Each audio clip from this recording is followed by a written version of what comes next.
Attention, ceci est un signe visant à rappeler qu'une situation globale ne s'applique pas à l'ensemble d'un sujet. Exemple, les Portugais sont poilus, oui mais pas tous. Exemple 2, les Rastas fument de l'herbe, oui mais pas tous. Exemple 3, les hommes aiment les femmes, oui mais pas tous. Il sera présent à chaque fois que lorsqu'il parle d'un groupe d'êtres vivants agissant de manière commune, l'auteur tient à rappeler qu'il existe des exceptions. Ouais, parce que comme je sens venir les mais tu généralises à 3 km dès qu'on va devoir parler d'un groupe de personnes en général, je préfère poser ce truc plutôt que de répéter toutes les 10 secondes que je parle d'une majorité et que oui, il existe des exceptions, je sais ta gueule. Si tu te sens le besoin de rappeler qu'il existe des exceptions à chaque fois qu'on parle d'un sujet, c'est parce que depuis presque un demi-siècle, on t'a conditionné à le faire pour des raisons que je n'évoquerai pas ici parce que c'est trop long, cette intro est déjà trop longue. Toujours est-il que c'est une façon de penser dont certaines minorités ont très bien compris l'utilité, mais qu'il faudra un jour que tu abandonnes si tu veux avancer et considérer l'ensemble d'un sujet plutôt que de piler net parce qu'il existe des cas à part. Maintenant, si tu veux pas voir ça, continue à t'énerver à chaque fois que je parlerai d'un groupe, c'est ton problème, plus le mien. Allez, ciao!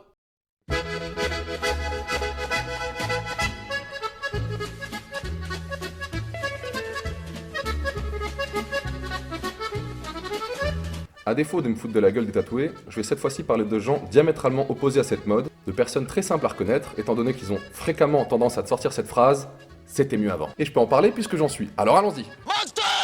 C'était mieux avant, à la base, c'était une phrase de vieux.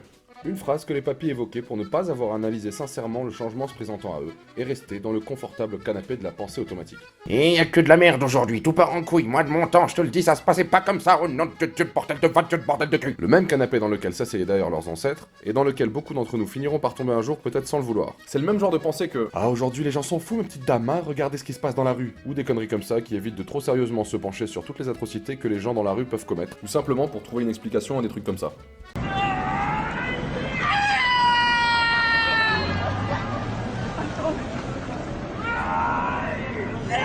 Mais je pense pas être le seul à avoir remarqué que ma génération, et les suivantes, comporte un très grand nombre de personnes qui ont tendance à utiliser très souvent le terme « c'était mieux avant ». Oh, à l'époque, les gens avaient du respect, de la classe, de l'éthique. Et nous avons des éthiques.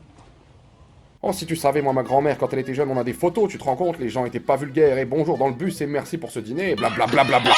On va pas s'énerver tout de suite, mais d'abord essayer de comprendre pourquoi des gamines... Et gamins, pourquoi ce serait toujours des gamines? Est-ce que tu sais que dans les vidéos de Norman et Cyprien, il y a plus de personnages féminins enfantisés que de masculins? Pourquoi des gamines, je disais donc, se mettent à fantasmer sur une époque qu'elles n'ont pas connue. Principalement la France des années 60, 70 et 80 à la limite. Et pourquoi c'est complètement con et que c'est un non-sens, et oui, ça m'énerve, putain de ta mère. Lâche-moi, fils de...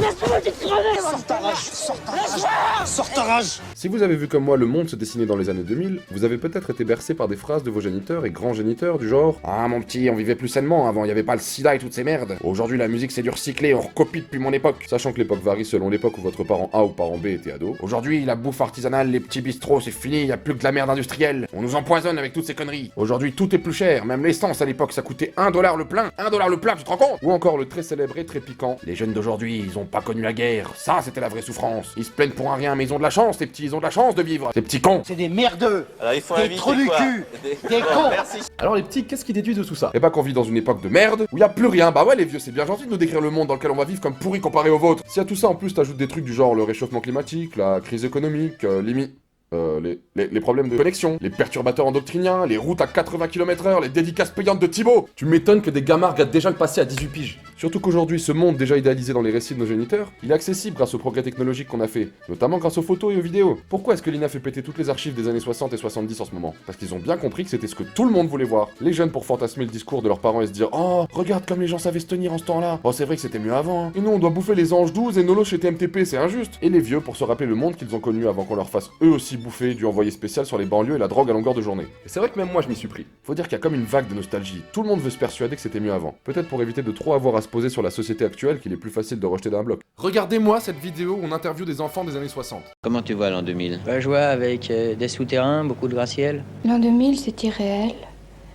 Parce que j'ai peur de devenir vieille. Et j'aurai 54 ans en l'an 2000. Et je n'espère pas les avoir. Ce sera certainement très différent du monde actuel. Comment ce sera? Eh bien, la technique va prendre de plus en plus d'expansion et va agir sur de nombreux domaines, sans doute. C'est-à-dire que je ne conçois pas du tout l'an 2000, étant donné que maintenant, c'est déjà pas très beau à voir, le monde. Le véhicule, ce sera une espèce de voiture avec des formes assez pointues. Ce sera en tout cas plus agréable que le XXe siècle, ou que notre époque actuelle. La guerre, elle ne pourra sans doute pas être supprimée.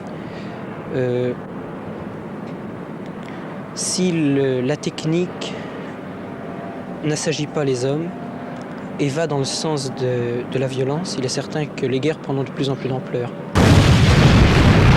Tu m'étonnes qu'on se dise qu'on est né 60 piges trop tard en comparant les gosses des années 60 à ceux-là. MD, ça détruit les neurones quoi. Moi je préfère prendre un bon taz. Mais après tout, on pourrait se dire que c'est bien cet engouement pour les anciennes vidéos. Eh ben non, c'est de la merde. C'est comme Lola Poupoune qui écrase des moustiques et qui met des vaches qui pleurent sur Facebook. On va disséquer tout ça et d'abord parler du langage. Ah, le langage. Les gens parlaient mieux. Mais les gens parlent toujours mieux, mon petit connard. C'est juste qu'un mec qui se prononce comme ça à l'oral aujourd'hui, t'es le premier à se foutre de sa gueule quand tu l'as juste en face de toi. Et je dis ça parce que j'en ai connu. Et j'en ai connu parce que j'en étais un. Et que j'ai appris avec le temps à simplifier mes phrases pour pas qu'on me prenne pour un fils de duc ou un bourge du 16e dès que je l'ouvre. Et que j'ai connu la sensation désagréable du regard du mec qui te fait « Oh, ouh, attention, monsieur parle bien », juste parce qu'au lieu de dire « Il fait beau », t'as spontanément sorti un « Le temps est agréable en ce mardi ». Les rares personnes à parler comme ça aujourd'hui sont mises à l'écart dès le plus jeune âge, sauf peut-être dans le 16e, et raillées et moquées par « Ah oui ». Ceux qui rêvent d'un monde où tout le monde parle bien français et qui partagent des vidéos de Lina sur Facebook 15 ans plus tard. Ça prendrait trop de temps à expliquer pourquoi, mais le fantasme du langage parfait, c'est un truc dont t'es le premier à te moquer dans la vraie vie et tu t'en rends même pas compte. Ensuite, la bonne tenue apparente. Bah si les gens étaient si retenus et instruits, vous croyez que c'est venu tout seul? Tu crois qu'un gamin, juste parce qu'il est né dans les années 60, il va se mettre à parler comme Victor Hugo et à mettre des manteaux taillés de son plein gré? Eh ben non! S'il atteint ce niveau de conscience sociale à cet âge, c'est parce que ses parents, en suivant le modèle de société de l'époque, l'ont rigoureusement façonné pour ce faire. En lui martelant notamment qu'en public, on se tient bien, on soigne son vocabulaire et sa posture, et ce dans une société fraîchement sortie de la dernière guerre mondiale, se calquant sur des valeurs proches des valeurs militaires, tout simplement parce que dans le prolongement symbolique de ces valeurs, dans un pays en guerre, une attitude rigoureusement maîtrisée peut s'avérer fatale, voire même nécessaire pour te maintenir en vie. Ces gamins ont grandi dans une société où la fessée n'était pas interdite, où ton père qui avait connu la guerre était le chef de famille et avait le droit de rouste sur ta mère et toi si jamais ça allait de travers, parce que dans tous les cas, si elle voulait se barrer, elle pouvait pas acheter de billet de train parce qu'elle avait pas de carnet de chèques.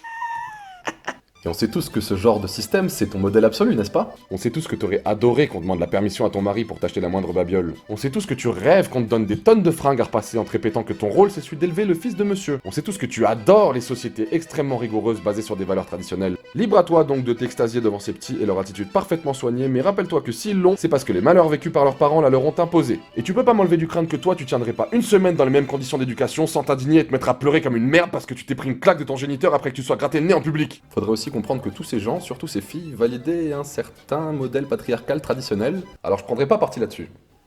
Pas encore. Pas encore. Mais ouais, quand on leur demande ce qu'elles pensent des hommes par exemple et qu'on a de charmantes choses comme ça. Vous pensez pas que dans une famille on pourrait partager les rôles comme ça? Les rôles pourraient se partager, mais vraiment un homme n'est pas destiné pour faire la lessive et la vaisselle. En fait que c'est nécessaire d'avoir des expériences sexuelles avant le mariage. Pas pour une femme, non. Pourquoi? Parce que, à mon idée, moi j'ai envie de rester pure pour mon mari. Sauf que ça, évidemment, ça rentre pas dans la case nostalgie, ça. Puisqu'en fait, elles étaient conditionnées et manipulées par les méchants hommes, et qu'elles ne savaient même pas à quel point elles étaient soumises. Ah, les pauvres crues, c'est pas de leur faute si elles croient que leur mari doit être le chef de famille, c'est l'homme, tu comprends? L'homme est foncièrement oppresseur. Ah, mais quand même, qu'est-ce qu'elles avaient de la classe, oh oui. Ah bah oui, c'est sûr qu'elles hurlaient pas au diable dès qu'un mec avait le malheur de les appeler mademoiselle. Du coup, explique-moi, intelligente ou conne? Les deux? Éveillé mais endoctriné quand même. T'as pas l'impression que quelque chose cloche dans ton analyse, Sherlock? T'as pas l'impression que c'est un ensemble? T'as pas l'impression que tu t'extasies devant un truc que tu tolères pas dans la vraie vie? Et puis putain, chez les mecs d'époque aussi, y a pas mal de trucs qui feraient cramer le logiciel des 2019 nostalgiques. Genre quand on interviewe les premières victimes du divorce de masse. Pourquoi vous venez ici et de préférence avec votre fils? Double attention. Droite 130 moins frein pour 30 mètres. Parce que c'est un endroit masculin où on est entre hommes, et comme j'ai un fils, c'est un garçon. Droite ferme 90 plus. C'est bon, j'ai vu. Pour lui c'est une bonne chose parce que je suis pas en contact avec toutes les lesbiennes, les putes et les salopes du MLF. De frites de merde. Qui ne pensent qu'à toucher des pensions alimentaires et des prestations compensatoires après avoir pris les enfants en otage par le biais des ayatollahs du palais de justice. Il est clair que les femmes contemporaines, du moins les françaises, seraient incapables de tenir une conversation avec l'un de ces mecs sans y voir l'avatar du patriarcat en personne envoyé par Satan lui-même pour venir l'assouvir et lui voler tous ses privilèges et ses protéines. Alors ouais, oui. Ça me fait chier qu'elle s'extasie sur cette époque en prenant la moitié pour modèle tout en condamnant machinalement l'autre moitié sans se poser la question plus complexe d'un ensemble reliant les deux. En gros, le beurre et l'argent du beurre. Un cas illustrant cette double analyse de manière assez flagrante, c'est celui de Brel, Brassens et Ferré. On est tous d'accord pour dire que ces trois-là, personne, à part peut-être lui, ne peut nier leur talent lyrique, leur capacité à analyser les choses, les gens, les situations de la vie, hein. Toutes les petites fafanes de Brel, là. OMG, Brel, c'est mon mec, il est trop beau, ah là là, il avait tout compris. Elles sont d'accord pour dire qu'il avait tout compris à la vie. Il disait des trucs qui sont encore vrais maintenant, intemporels, j'ai envie de dire. Des trucs qui font partie de l'être humain, finalement, tu vois, des vérités immuables qui... Les hommes ne sont malheureux que dans la mesure où ils n'assument pas les rêves qu'ils ont. Alors que la femme, un rêve, c'est de garder le gars. Alors, les petites adoratrices directement concernées, on valide ça? Ou alors on préfère dire qu'il avait juste partout, sauf sur un seul sujet, les femmes. Ah, c'est génial. Donc le mec avait tout compris à tout. Il décrivait la réalité de la vie parfaitement, mais pour les femmes, qui sont genre, littéralement, l'un des thèmes les plus importants dans la vie d'un homme, sur lequel il s'est penché peut-être un peu plus que les autres, ah bah là non. C'était l'époque, tu comprends, il était bourré d'idées reçues sur les femmes, c'est pour ça qu'il était un peu misogyne. Il avait pas compris qu'il y avait 76 genders et que tu pouvais être demi-boy ascendant arbre. Je vous jure que ça existe, on y reviendra. Donc Brel, Brassens, Ferré étaient tous les trois les meilleurs pour décrire les choses, l'enfance, l'âge adulte, la politique, le temps qui passe, la solitude. Mais sur les femmes, ils avaient tous les trois faux. Ah bah oui, d'accord. T'as pas l'impression qu'il y a quelque chose qui cloche là, pareil. T'as pas l'impression d'être un petit peu de mauvaise foi là, non, y a rien à remettre en cause là. Putain. J'adore ce film réalisé sur la rencontre de Brel, Brassens et Ferré, où à un moment donné on leur pose la question des femmes et on place en commentaire 7 meufs pour essayer de les discréditer quand ils commencent à se lâcher vénère. Mais est-ce que vous pensez qu'elle est capable d'apporter quelque chose d'important à l'homme, l'équilibre par exemple? Non. Pourquoi? Parce que je pense que nous trois, nous sommes des types qui pouvons, sur ce plan-là, nous passer de femme. Que la femme n'a de cesse que n'arrive après la fin de l'amour, c'est-à-dire la tendresse. La tendresse, c'est ce bâtard de l'amour insoutenable qui fout tout par terre et qui moi, me rend encore plus seul que tout. Parce que ça prend, parce qu'on est chocolat, moi, quelqu'un qui est tendre, je suis marron. Vous comprenez, si je suis marron, je suis un esclave. Et si je suis un esclave, je suis plus un homme. Puis, voilà, c'est tout. Vous comprenez, on n'a pas le droit. N'importe quoi. Oui, je suis relativement misogyne, enfin, oui. Menteur. Menteur, ils sont menteurs. C'est tellement révélateur de la manière qu'ils ont de mentir chacun que c'est absolument désopilant. Alors peut-être qu'elle connaissait bien les trois, hein. C'est vrai que pour affirmer qu'ils mentent sans argument derrière, faut connaître.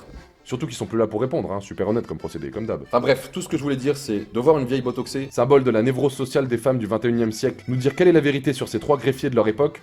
Je sais pas, ça me fait bizarre, il y a un truc qui passe moyen là. Je dois peut-être pas être assez moderne. On est tous les trois beaucoup trop féminins pour apprécier follement les femmes. Bon, il y a quand même des trucs dans cette vidéo qui me donnent sincèrement envie de retourner vers le passé. La cuisine par exemple. Oui, mais enfin, les crêpes c'est très simple, enfin tout le monde sait faire ça. Oui, mais enfin on peut les faire plus ou moins bien. Je vais la placer en puits et je vais en mettre environ 400 grammes. Et vous voyez ça à vue de nez naturellement. Oui, à vue de nez. Voilà, maintenant nous allons ajouter le parfum. Car la vanille... Ça n'est pas parfumé? Non, Dani, n'est-ce pas? Ouh là là. Oui, il faut en mettre beaucoup. C'est du rhum qui rentre comme parfum principal. Voyez-vous, j'en mets environ 3 fois plus. Non, elle n'est pas encore assez. Elle l'est évidemment, mais pas tout à fait assez. Alors je vais la détendre, c'est-à-dire l'allonger avec de la bière. Alors là, la quantité de bière, de la bière. On n'en met pas beaucoup. Alors voyez-vous, voilà, j'ai mis maintenant. Il faut encore mettre un tout petit peu de bière là-dedans. Ah bon? Combien de personnes ça? Oh, il y en a pour 4 personnes, à condition d'en Qui ont manger bon appétit. 24 ou 30 chacune. Ok. Pour terminer, je dirais que si autant de monde adore ces vidéos, moi y compris, c'est précisément parce qu'on est à la recherche de ça.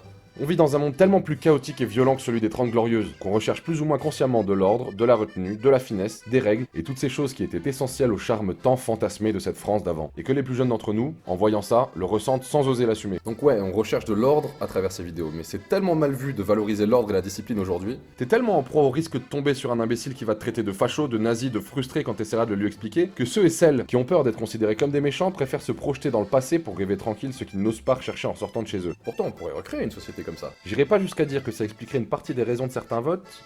En même temps, c'est ce que je viens de faire, mais tout dépend de ce qu'on veut. Déjà, soi-même. On peut se dire, moi je suis poli, je sors pas de mes gonds, même si le mec en face me hurle dessus. On peut se dire, moi je fais attention à ma tenue, je mets ma main sur la table quand je mange, j'essaie de soigner mon vocabulaire, je parle pas comme ça pour faire le grand. Eh les meufs, vous avez vu, je viens de la street, j'ai du vécu. Ouais, mais t'es tout blanc donc ça compte pas. Hein. On peut se dire, moi je peux concevoir de réelles différences entre hommes et femmes, pas juste celles que les femmes aiment entendre parce qu'elles les flattent, sans basculer dans le réflecteur du féminisme haineux, c'est-à-dire l'antiféminisme primaire. Mais bon, je conçois qu'en 2019, ce genre de choses, c'est déjà difficile à s'admettre à soi-même, alors l'assumer dans toute la société, c'est pour ça que c'est pas grave. Moi je t'accepte comme tu es. Juste, viens pas nous chier des « Oh putain, pourquoi je suis pas né à cette époque ?» à longueur de temps, alors que dès qu'on t'interroge sur un domaine équivalent, tu nous bombardes ta pensée progressiste comme un mouton d'élevage sans comprendre que pour revenir à tes si chères années 60, il faut... Attention, ça pique. Un père, une mère, la guerre, une hiérarchie, ta main sur la table, je suis ton père et tu m'écoutes quand je parle. Pardon. Encore une fois, moi je m'en fous un peu. J'ai grandi sans fessée, je considère que je me porte plutôt bien. Tu la veux ma marmelade? Hein? Tu la veux ma marmelade de céleri? Hein? J'ai des potes qui ont grandi avec des fessées et qui se portent plutôt bien aussi. Mais juste, Si t'aimes tellement le passé, considère-le en entier, avec toutes ses contraintes et toute sa logique de pensée, avant de nous affirmer que c'était mieux avant. Voilà. Mais en fait, t'as des disciplines, t'as dit des règles et tout, c'était frustré, en fait, t'es un facho, les règles c'est pour les fachos, moi j'ai pas besoin, les règles c'est pour les fachos. Pont des arts, tu croises le vent fripon, prudence, prends garde à ton jupon si par hasard. Sur le pont des arts, tu croises le vent maraud, prudent, prends garde à ton chapeau. Les gens foutres et les gens probes médisent du vent furibond.